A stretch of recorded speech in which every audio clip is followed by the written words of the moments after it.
Hey everyone, this is Russell Brunson, and I'm here with my good friend Robbie Summers, and we're excited to have you guys here on the webinar for today. So today we're going to be covering the third module, which is actually setting up your mini call center. And so I'm lucky enough to have Robbie here. Now, before I kind of pass it over, I want to let you guys know that Robbie practices what he preaches every single day. In fact, he just literally about 3 minutes ago got off a phone call, closed a $15,000 deal, and I got my money button. We should give everyone a money button. Let's get everybody a ka-ching money button. That is a great idea. I wonder where we get these. Like 10 years ago, somebody sent me this ka-ching money button. It's like one of those Staples easy buttons, but it's green with a money sign on it. And every time we make a sale, we push it. And I think we should. Anyway, I'll look into it because they're pretty awesome. I think Russell's a little addicted to the. He likes pushing that button. It's a good button. It's my favorite button. So I'm excited for today. We got a lot of questions that have come in from you guys over the last week preparing for Robbie's stuff. And so he's going to go through a lot of the logistics about how to set up your call center, the scripts, the hiring, the firing, all that kind of fun stuff. And a lot of the information he's going to be covering is kind of in the members area. He'll show you some of that stuff. So if you want to get deeper into it, we recorded probably 6 or 7 or 8 hours worth of stuff that's in there. But this one's kind of more for you guys to have Robbie kind of one-on-one and ask any questions you want, and him kind of go through an overview of everything you need to set up your call center. We know a lot of you guys are the spots now where you're hiring reps, so you've got a couple people and you're training them, and so that's why I wanted to bring Robbie on for you guys now. So without further ado, I think that if you guys watch the webinar to get you into high ticket secrets, you know my respect for Robbie and how awesome he is, and he's been working with us doing high ticket sales for a long time, and since we kind of retransformed this thing, you've come in, and I think in the last month and a half, you've done probably over a dozen $25,000 sales, a couple dozen, anywhere from 8 to 15,000, and it works. Everything he's talking about works, and it's changed our business again. And so, just excited to bring this to you. So, Robbie, thanks so much for being here. I'll let you kind of take it away. Awesome, thanks, Russell. Hey, it's good to be here with you guys, and it looks too like Mike, you're here. That's exciting. And Richard and I, we spoke. It was last week, and so it's good to have you guys here on the call as well. A lot of exciting things that we're going to talk about today, and a lot of it's just going to be some recap of what's already in the members area, because really everything that you guys need to really be successful, that Russell and I have really detailed it out step by step of exactly everything that you need. And Richard, it looks like you've got a question, and if anybody has questions, just right off the cuff, I might shelf your question and say, hey, we'll get to that in just a minute. But Richard's question, it's pretty quick, pretty simple. He's asking who gets the commission, the setter or the closer, or both.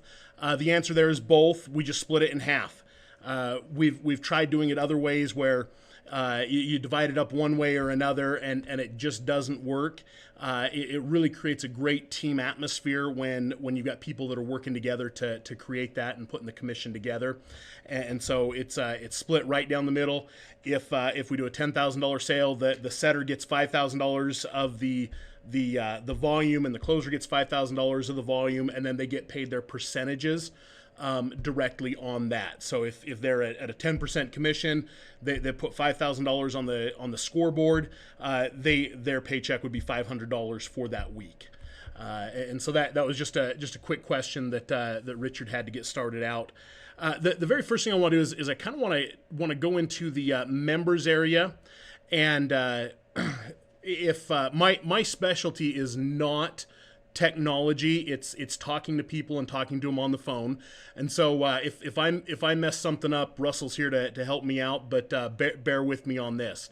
So the very first thing within the members area, and just to kind of get a good overview of what's there and how it's all put together, the very first thing that when you come into this that everybody should click on is how to set up a call center.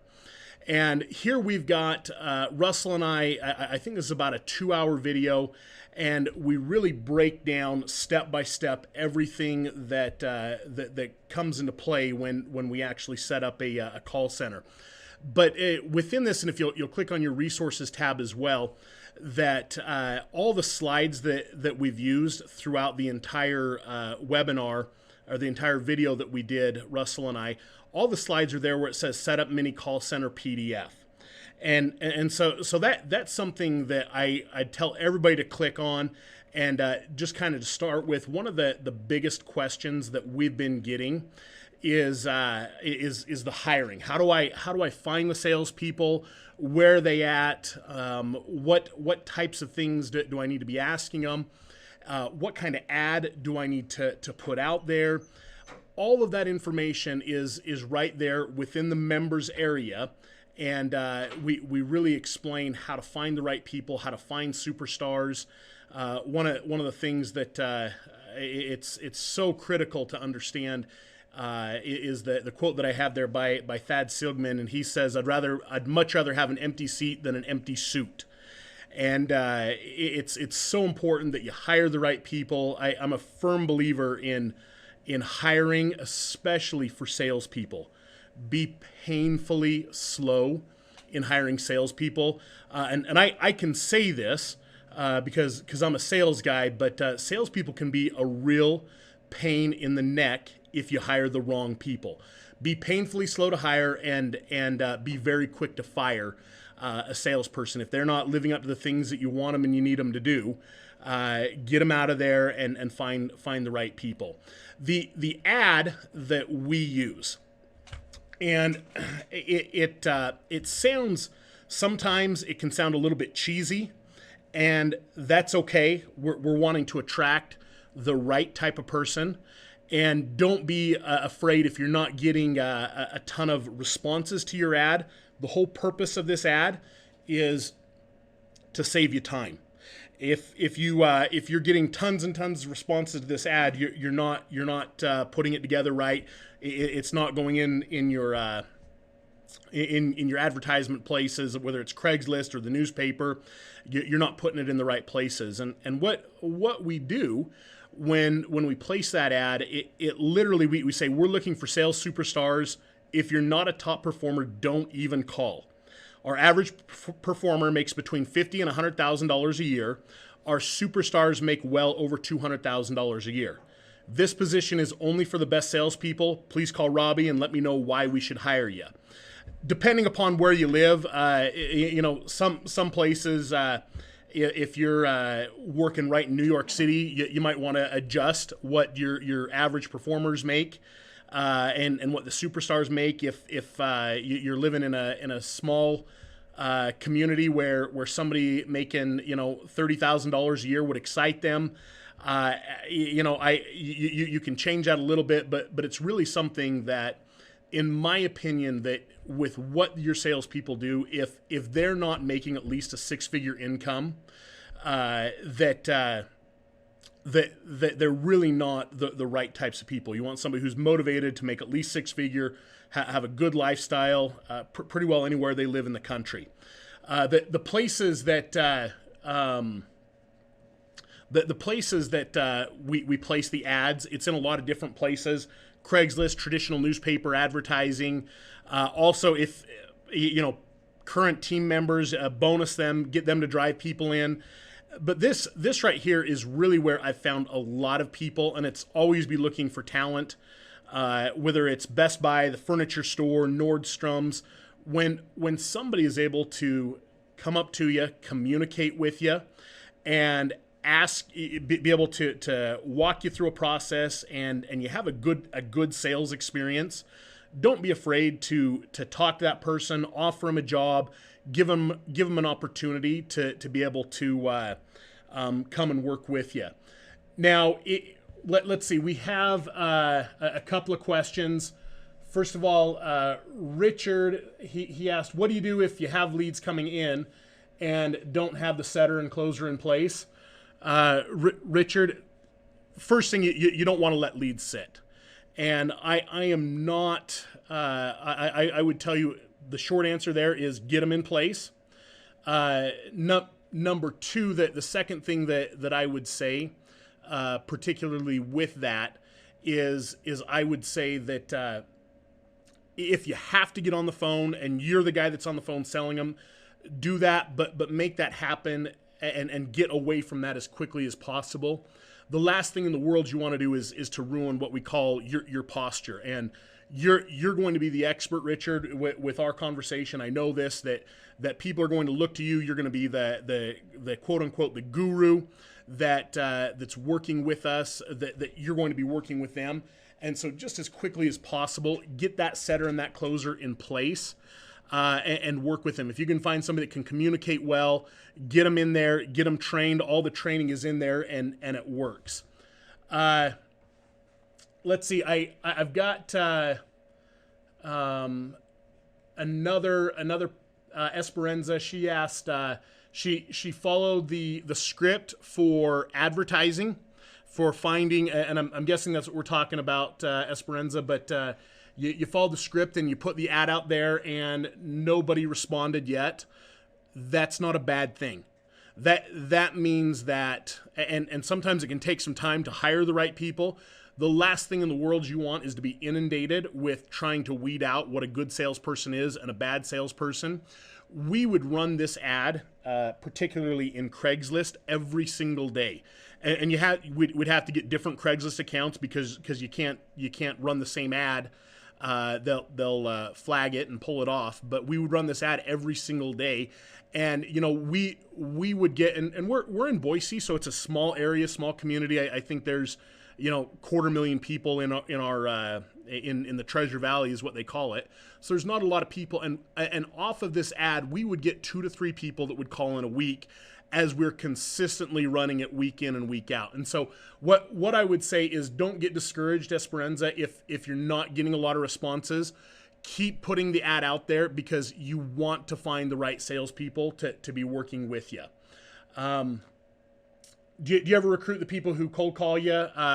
Absolutely. If you've got somebody who's cold calling you and they do a good job, whether they're cold calling me or knocking on my door, that there's absolutely potential there. We've hired people that were going around. They were selling. It's a door-to-door sales company here in Boise called Quality Meats, and they deliver you your Omaha steaks or whatever once a month, and absolutely we've hired people doing that. And so it's that whether they're cold calling or they come to your door, that's a great place to look for people as well. Does your staff have to be at the same location? Not necessarily, but I would I would recommend, as soon as it's possible, if initially you're working out of your house or out of your basement, that you definitely want to get to the point as quickly as possible where everybody can be together. There's so much power in that synergy. If somebody's working hard and things aren't, you've got your 2 or 3 salespeople. If they need a boost up, they need some motivation, they need some drive, that you definitely want to try and get them to the position and the point where you do have people together. You can do it remotely, but that would be something that as quickly as possible, I'd want to get the salespeople directly in the office with me, that they're working with me, that they understand who me as the guru, who I am, what I'm doing. There's so much power for myself and also for Troy and Kimberly to be, the next office over from Russell and Brent and John, and to be able to communicate with them. There's so much power in proximity. And so if you don't have the space right now to do it, that's fine. But as soon as you can get to the point where you can get a small office, I think that, the office that the 3 of us are in, we might be 250 square feet. You don't need a whole lot of space. You don't need a whole lot of room to be able to do it. You just got to be in a place, in a position where you can have that synergy and that energy. It goes so far with your with your sales team that you have. The next thing, as far as once you've got somebody who responds to the ad, and this can be something that can be kind of scary. And the reason behind that is because, number one, you don't get a lot of people that respond to your ad. And so all of a sudden I get these people that respond to my ad, and I'm thinking to myself, holy cow, this is a great person. I want to get them hired. I want them to start working because they responded to my ad. And one of the very first things that we want to do is we want to in either the phone interview or the actual face-to-face interview is what I've got on here is the defining moment in the interview. And in the defining moment of the interview is where you reject them and tell them that you're not hearing a superstar. I'm not hearing a high quality salesperson. You don't have me convinced. You tell them something along those lines, and it surprises me how many people that I've talked to that once you reject them in an interview, that they look at you, their eyes kind of go down to the floor, and all of a sudden they say, oh well, all right, I guess I'll go and talk to somebody else. And so that defining moment when I reject them and tell them I'm not hearing a superstar, regardless of how good they sound, it doesn't matter if you think that you just have the next Zig Ziglar in your office, the next Chet Holmes, whatever it is. Luke, the defining moment, it can either happen in a face-to-face interview or it can happen over the phone, whichever one you want to do. It doesn't matter, but you want to make sure that at some point in the interview process that you reject them. I remember the very first time that this happened to me, that I looked at the HR guy who had said, "Gosh, Robbie, I'm just not hearing superstar." And I looked at him and I said, "Gosh, so it sounds like to me, James, like you want to make less money." And right after that, James, he says, "Hey, Robbie, you're hired."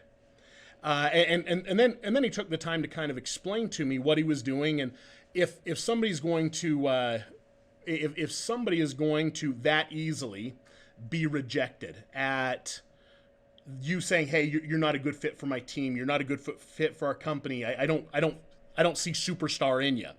That with just one simple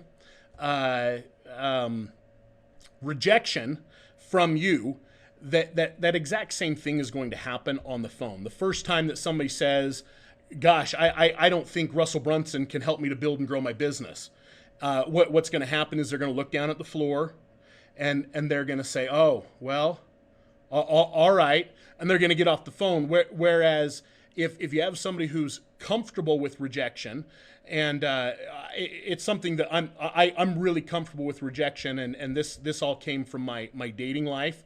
I have a beautiful, beautiful wife, and you guys have all seen a picture of me. Gosh, I had to do some amazing sales to get that girl. But that rejection, it happened a lot.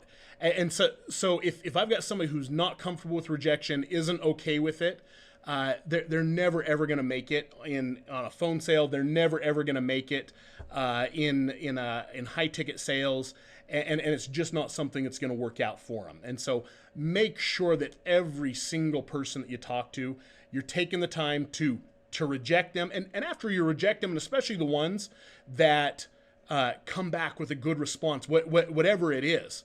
I've had people look at me and say, "What, are you stupid?" And as funny as that might sound, that's exactly the person that I want to hire, and explain to them why it is that we reject them. And most high ticket salespeople, most superstar salesmen, that once they sit back and once it's explained to them at that point, that they'll say, that makes sense why you're doing what you're doing, and all of a sudden you have the ability to find those people that are your DI personality types. So instead of you spending, $36 on every person that applies, all of a sudden you weed them out with just a couple of questions that you're able to make sure that they fit that, the driver personality, the influence personality that you're able to find and to work with those people. Now, like I said, hiring has been probably one of the biggest questions that we have had. Does anybody have any questions so far? Anything we covered? Anything else that maybe we haven't covered? Okay, as Esperanza, the PowerPoint, if you'll go into setting up a call center, that PowerPoint And let's see. And under the resources tab, that you'll find you'll find that there. Just give me a yes if you found it, Esperanza. Mike, on average, and what we shoot for, and these numbers are here too as well, that our expectations, what we focus on, what we work on is number one is obviously sales. Okay, and minimum when we look at number one at the end of each week, they should do a minimum of $7,000 in personal sales. Reason behind that is that averages out to about $1,000 a week for the salesperson on the commission structure that's in there. All of a sudden, I've got somebody who's minimum making 50 grand a year. I don't really like working with don't really like working with minimums, but at the same token, that's the number one thing that we look for. Now, the next things that we look at is what if they're not hitting that minimum expectation, what are some specific measurable results for them to look at? So number one is how many dials are they making? If somebody's not hitting their goal in numbers, that that what we look at is 100 dials per day or 500 dials per week. Now you guys are thinking, well, gosh, I don't have 100 leads for every single person every single day. Sometimes and not sometimes, but on average, what I like to have each salesperson to have is 30 quality leads per person each week. Now, I'm going to burn through, either they're going to become a sale, or that they're not going to have money, or they're just not going to be a fit for the team. That each and every week that I'm going to run through a number of those leads, and at the end of the week, I might be left with 5 or 10 leads. But over a course of time, that you're going to build that up, and you're going to have a stack of leads that you can turn around and you can work through. And so what that might mean, though, is that in one day I might go through my 30 leads, especially if I don't have a backlog of leads, a pile of leads I can be working through. That I might be going through those leads 2 or 3 times in a day. And if your leads are set up the way that Russell has taught you guys how to get your leads coming in, where people are actually applying to be able to work with you, where they've asked for a call, that these things are happening, that people don't get upset, they don't get frustrated that you're calling them 2 or 3 times in a day because that person on the other end of the line has asked you to do that. And so that's so 100 dials per day, 4 hours of talk time every day. There's other things that happen, but actual time on the phone, that we want them to have about 4 hours a day, and 8 hours, 8 hours a day, 40 hours per week. And you're going to want to set up the times that your sales team are working according to whatever it is that you're to whatever group of people that you're promoting to or working with. If I have let's say a doctor or an attorney, and that I'm focusing all my efforts on professional people, well, professionals aren't going to want to take calls, at 7:00 at night. They run their own businesses. They're looking to be able to talk with somebody at certain times, and you call them during the day, and so you work a 9 to 5. If I'm working with people in the biz ops space, most of those people are working jobs for somebody else, and them taking a call to build and change and improve their lives at 3:00 in the afternoon just isn't something that's going to work for them. And so when we were doing a lot of stuff in the biz ops space, we'd have people come in from 9:00 in the morning till noon. A lot of really good things can happen in the morning in the biz ops space, in any space. But the other thing that happened as well is that they'd come back. We'd take a 3-hour lunch, and a lot of the guys they'd go and play golf. I've got a wife and 3 kids, and so I'd go home and spend time with my family. and that would come back at 3 o'clock and would work from 3 to 8 o'clock at night. 3 o'clock where I'm at on Mountain Time is 5 o'clock East Coast time, and so we'd want to make sure that we hit people at the times when they're going to be home. We'd work until 8 o'clock because West Coast was 7 o'clock California time, give everybody enough time to get home, and you'd adjust your leads from accordingly. Luke says, I recently interviewed to work as a rep in the call center of a super famous guru, and you are light years ahead of what they were doing. Gosh, thanks, Luke. That's nice. I think the same thing, but it's always nice to have that positive affirmation. Thank you, Luke. Any other questions anybody has as far as expectations on dials or the hiring process? Okay, I want to move on to a couple of other things and talk about those with you.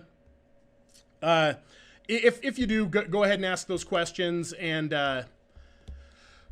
Luke asks, when exactly do you fire someone, miss quota for a week? Not generally, off of 1 week. And in the members area, that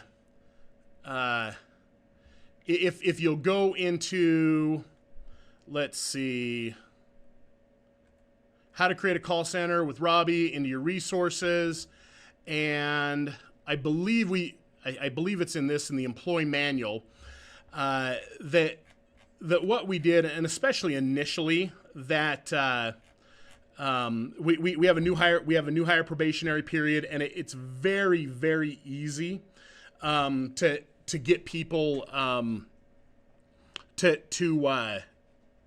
them to hit the new hire probationary period. Basically what they need to do is they need to put $5,000 in sales each week for 4 weeks. And the 5th and 6th week that they need to be putting up $7,500 each week in sales.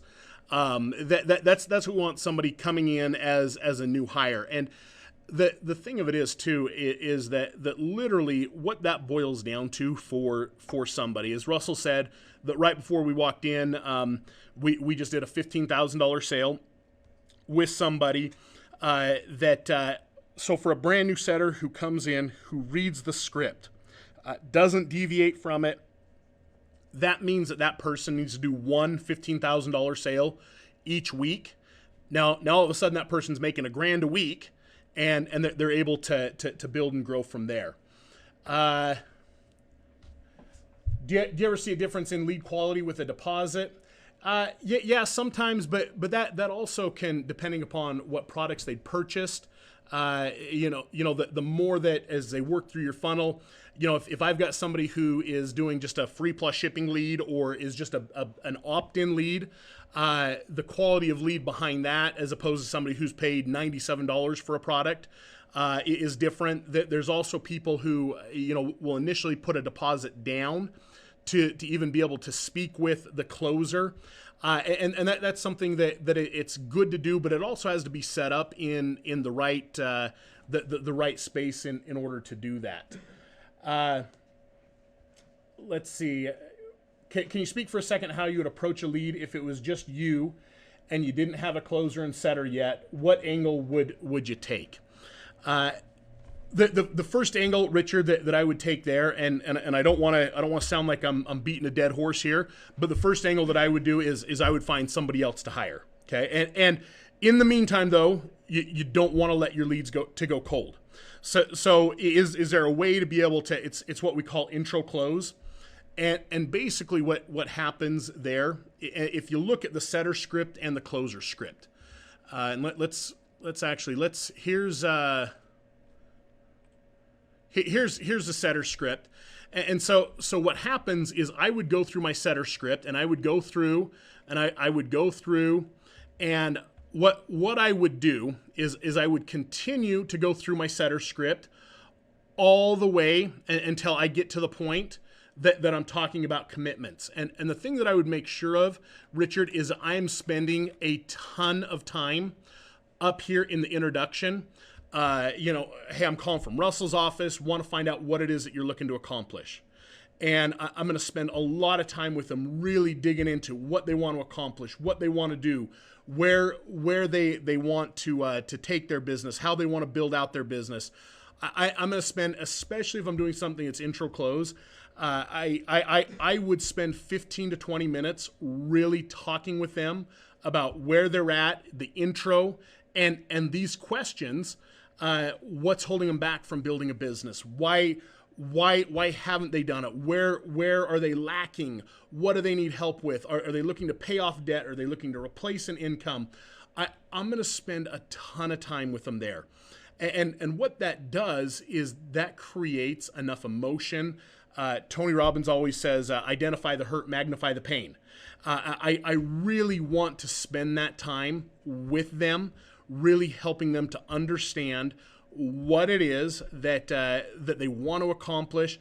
And then I want to tie that into them working with the guru, them working with the expert.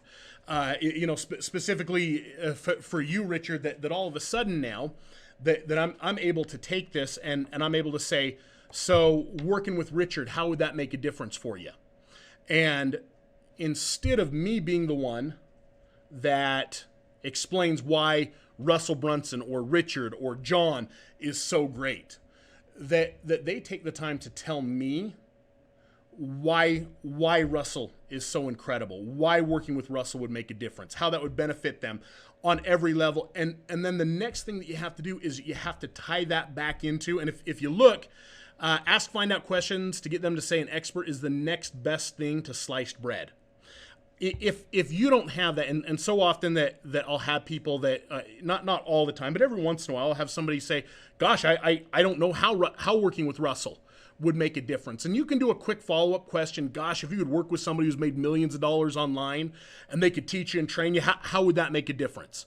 And if I don't at that point get somebody to say working with that expert is the next best thing to slice bread, I'm not going to spend time with them, because the entire thing in a high-ticket sale, whether it's whatever kind of consulting, coaching, whether it's an event that you're putting on, whatever it is, the people are buying you. They're buying the guru. They're buying Russell Brunson. That's what they're buying. And so if I step outside of anything like that, all of a sudden people think that, well, gosh, if I can give them all this information, and they just start spewing out information, and all that the potential client hears on the other end of the line is wah wah wah wah wah. That, you guys remember Peanuts, and that's all they're hearing. It doesn't mean anything at all to them.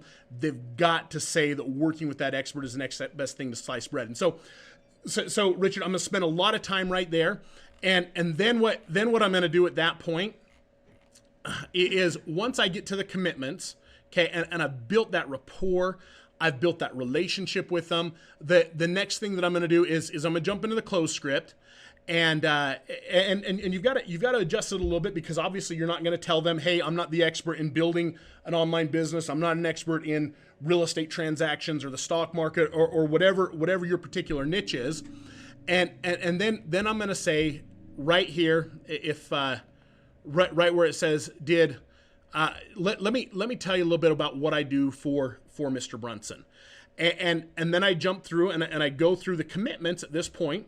Okay, I'll go through time, decision making, resources, money, and at that point, and last of all, I go through the knowledge. You take some time and you explain to them exactly what's included within your particular high ticket sale, and then at that point they're ready to be closed. Let's see, Richard, did that explain how you go through that and how we'd work on that? Just you've got to kind of piece it together just a little bit, but it's something that you can definitely do. I've done that a number of times when I'm the last one at work or the first one in the morning, and it's something you got to piecemeal it together just a little bit, but it's possible. Again, the very best thing for retention of your clients, for synergy in the office, all those types of things, is to do a 2-part close. If you don't have the ability to do that, get somebody else that you can do a 2-part set and close with, and just as soon as possible. Lucy asked, what do we pay are salespeople and commission. In some states, and you guys are going to have to, it varies state by state. In some places, you have to pay, a minimum wage or commission, whichever is higher. If you have somebody that you're paying minimum wage to 2-3 weeks in a row, they need to go. They're not committed. They're not devoted, or they need to take some time off till they can get their head cleared. We've not earned millions yet, though. Esperanza, maybe you haven't necessarily earned millions, but at the same token, that the things that people are doing, the potential that people have, the processes that we're going through, that people have been successful, and you being the guru, that you've been successful within your niche, and you can talk about that, and obviously the more successful you become, success breeds success, and you can continue to do that. Let's move on to just a couple more things. Luke, one more thing. Is the two-part close difficult to do if everyone is working remotely before we get an office? Luke, not necessarily. I mean, with technology today, you can Skype, you can, if you read through the set script, that there's a part and a place in the set script where you put the client on hold because I need to get in contact with the program director. And I need to talk with them and see what their schedule looks like. And so even if you are working remotely, that's not a big deal. You can Skype them, you set the phone down, you call them, you text them, whatever works. And the other thing too, that it's not necessarily a bad thing to have somebody have to wait a little bit of time. Now, I wouldn't go over 24 hours if possible, but we think that we've got this hot this hot lead, and if I don't get them right over the closer right now, it's something that some newbie salespeople have talked with me about. I've got to get them over. I've got to get them over the closer. It's got to be closed right now. If they're that concerned about the quality of their set, it's probably not a really good set. And so saying, hey, you know what? Hey, Mr. Summers, he's in a meeting right now. He's not available to give you a call back for an hour. And then you finish up the set script. And then at that point, as you finish up the set script, you give them some assignments, some things to do. And you can also say, hey, go over to Russell's website, or here's a couple of testimonials I'm going to email you in the meantime. Give them a little bit of stuff to do in that time frame. So they're working on it, they're thinking about it, and then at that point it becomes easy to do it, to have them work remotely as quickly as you can, though, Luke. Get them in an office, get that synergy. Merchant accounts, something pretty, what we use a company called Stripe. It's a great company. The merchant fees are really, really low. STRIPE. That's something that you guys can take a look at. It's a great place to be able to do that. They have low to no reserves. And the other one, Russell, was it PowerPay? Is that correct? The other one is PowerPay as far as a merchant account. The next thing that I kind of want to cover with you is really just what it is that you need to get started. And it's so simple with what you guys have to get started doing these sales. It really literally boils down to having a salesperson, having a phone, having some leads, and that script. That once you have those things, that it's very, very easy to start working through that process. It doesn't take a lot. There's a few different things that you guys can use. We do a lot of international calling, and so we'll use Vonage. And the whole reason behind that is we can do unlimited calls to 60 different countries, and it runs us $30 a month.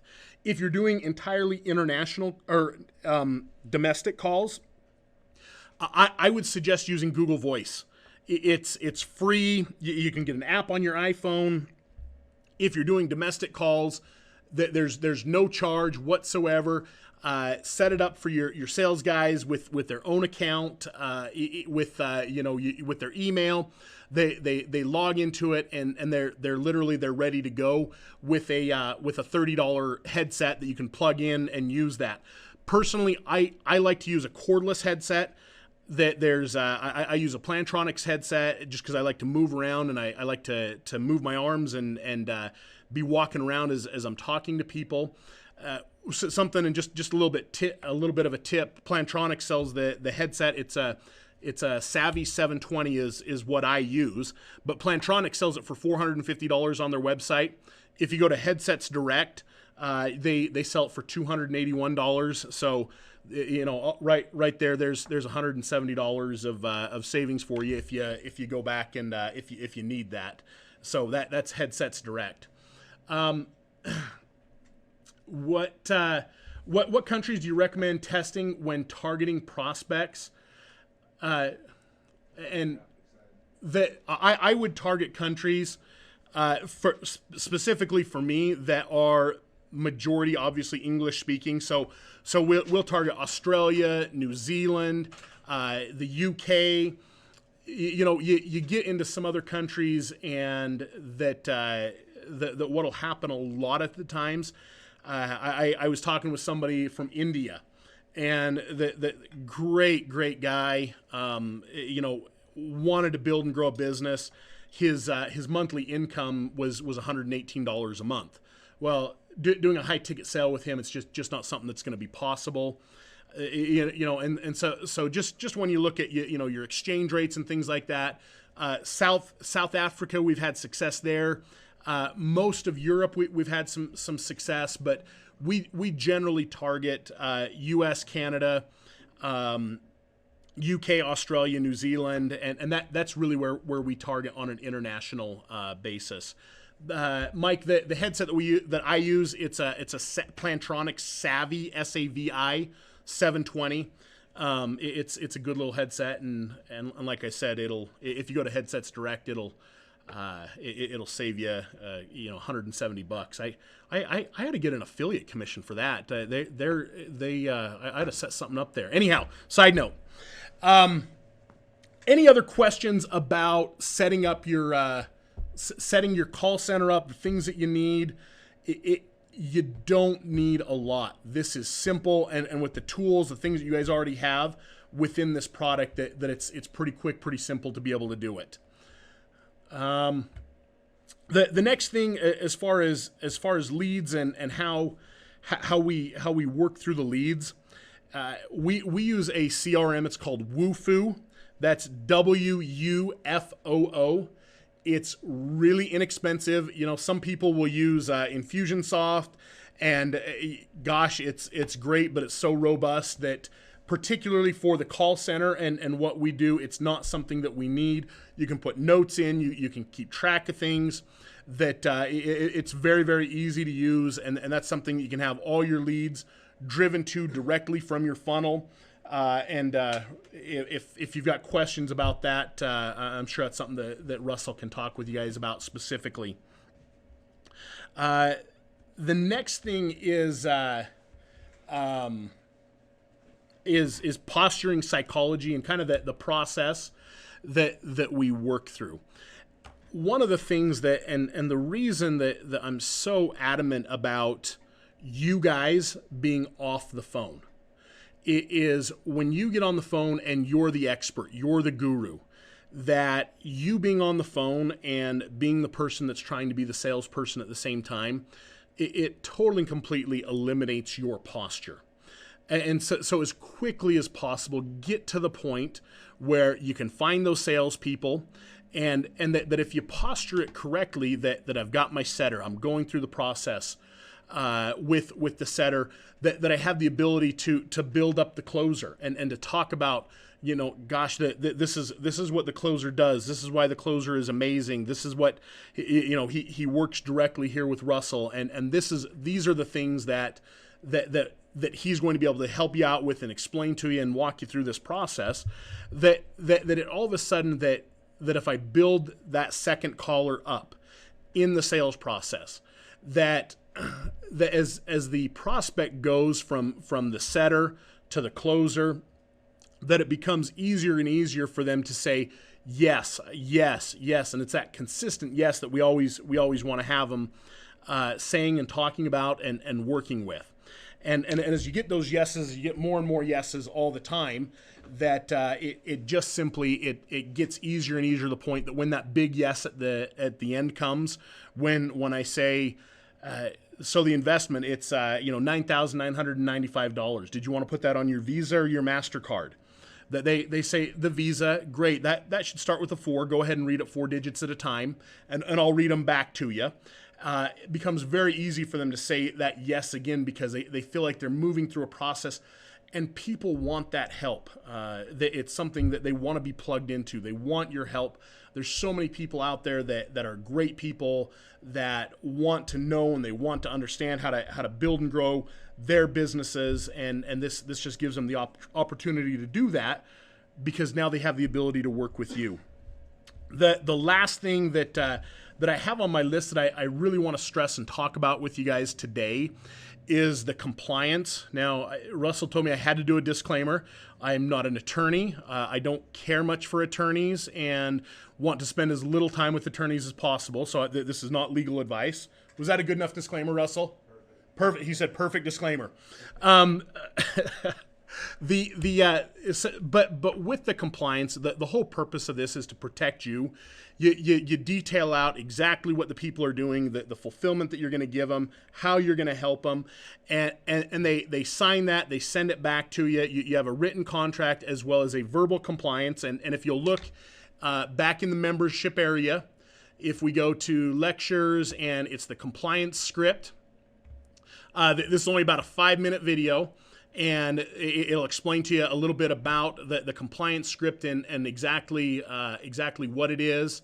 It's short. You record it.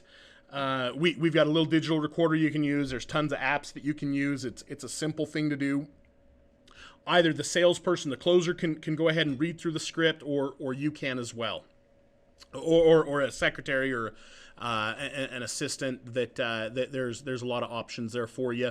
But the whole reason that you want to do that is you want to protect yourself. You want to protect your time.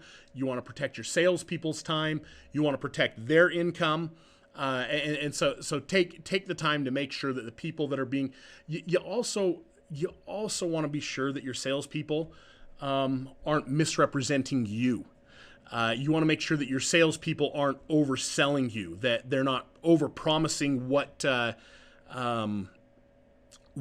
the fulfillment is actually going to be, because the very best salespeople are the ones who underpromise and the fulfillment over delivers, and that's something that's just going to protect you. It's going to protect your business.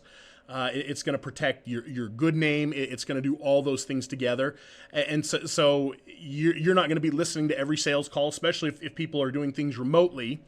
That you want to make sure that they go through a compliance. You want to make sure that everybody understands exactly what it is that they're going to be getting, and that you have their permission to run the credit card.